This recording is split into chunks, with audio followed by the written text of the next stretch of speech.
Assalamualaikum warahmatullahi wabarakatuh. Kali ini saya akan menjelaskan mengenai games perkembangan agama dan moral pada anak usia dini. Sebagaimana kita tahu, anak adalah penerus generasi keluarga dan bangsa yang perlu mendapatkan pendidikan yang baik sehingga potensi-potensi dirinya dapat berkembang dengan pesat. Pentingnya nilai agama dan moral bagi anak usia dini tentu saja merupakan salah satu pendidikan utama, terutama pendidikan dalam keluarga. Keluarga tidak hanya sekedar berfungsi sebagai persekutuan sosial, tetapi juga merupakan sebagai lembaga pendidikan. Menurut Kohlberg, perkembangan moral pada anak usia dini itu berada pada tingkatan yang paling dasar yang dinamakan dengan penalaran moral prakonvensional. Pada tingkatan ini, anak masih belum menunjukkan internalisasi nilai-nilai moral secara kokoh. Namun, sebagai anak-anak usia dini, ada yang sudah memiliki kepekaan atau sensitivitas yang tinggi dalam merespon lingkungannya. Terdapat beberapa metode dalam mengembangkan nilai-nilai moral dan agama pada anak usia dini, yaitu dengan metode bercerita, bernyanyi, bersyair, karya wisata, pembiasaan, bermain, outbound, bermain peran atau role playing, diskusi, dan keteladanan. Dalam metode bercerita, bisa diterapkan dengan menceritakan kisah-kisah teladan Rasul atau sahabat-sahabat Nabi. Dalam kegiatan bernyanyi, itu dapat diajarkan lagu-lagu keagamaan atau lagu-lagu Islami seperti lagu rukun Islam, lagu rukun iman, dan lainnya. Dalam bersyair, bisa diajarkan oleh gurunya bagaimana cara bersyair yang baik dan benar. Melalui kegiatan karya wisata bisa mengajarkan anak mengenai rasa bersyukur kepada Tuhan atas apa yang mereka terima hari itu, atau bersyukur kepada Tuhan atas ciptaannya. Melalui metode pembiasaan dapat diajarkan dengan pembiasaan selalu berdoa di awal dan di akhir kegiatan,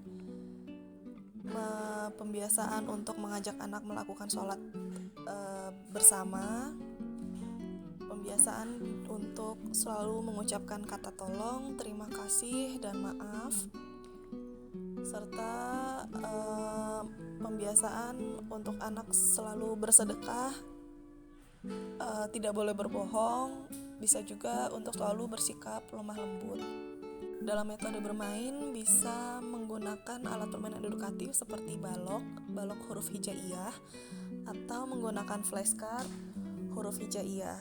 Bermain juga bisa menggunakan permainan ulur tangga di mana setiap langkahnya ada pertanyaan-pertanyaan atau diskusi-diskusi yang bisa diberikan oleh guru kepada anak didiknya.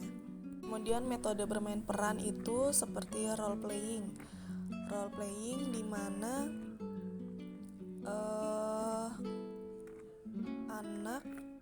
mana anak diminta untuk melakukan suatu peran tertentu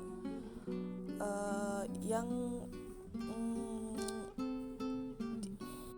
misalnya role playing di mana saat ada satu orang anak yang sifatnya marah-marah dan ada satu anak bersikap lemah lembut. Apa yang harus mereka lakukan?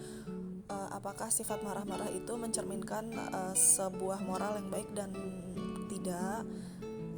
Nanti dalam permainan role playing itu, anak akan belajar untuk mengubah sikap atau perilakunya dari yang selama ini mereka lakukan. Nah, bisa juga dengan menggunakan simulasi. Simulasi itu menggambarkan seberapa jauh hasil yang diperoleh dari role playing. Simulasi ini bisa kita berikan dalam bentuk reward dan dorongan. Ada pula metode diskusi. Diskusi biasanya antara guru dan anak. Guru melemparkan suatu pernyataan, anak akan menjawab apakah pernyataan itu baik atau benar dari sisi mereka maupun dari sisi agama. Ada juga keteladanan itu seperti menceritakan keteladanan Nabi selama hidupnya. Keteladanan itu merupakan masuk ke dalam kriteria metode, bisa diterapkan dalam metode bercerita, bisa juga diterapkan dalam metode bermain peran. Pembangunan karakter yang dibentuk melalui pembinaan akhlakul karimah, yaitu upaya transformasi nilai-nilai Al-Qur'ani kepada anak, lebih menekankan aspek efektif atau wujud nyata dalam amalan seseorang. Diharapkan pembangunan karakter yang dibentuk melalui pembinaan akhlakul karimah dapat mengembangkan aspek agama dan moral anak-anak zaman sekarang, di mana faktor-faktor penyebab tersebut sudah mulai berganti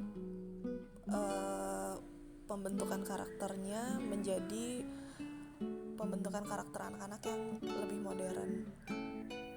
Diharapkan dengan menanamkan dan mengajarkan pendidikan agama pada anak usia dini di masa emasnya, banyak pengetahuan yang diserap dan memungkinkan pemahaman serta pengetahuan anak tentang keagamaan itu bertambah dan menjadikan anak seorang yang memiliki jiwa moral yang tinggi dan lebih baik lagi di masyarakat. Sekian penjelasan saya mengenai games perkembangan agama dan moral. Kurang lebihnya saya mohon maaf. Wassalamualaikum warahmatullahi wabarakatuh.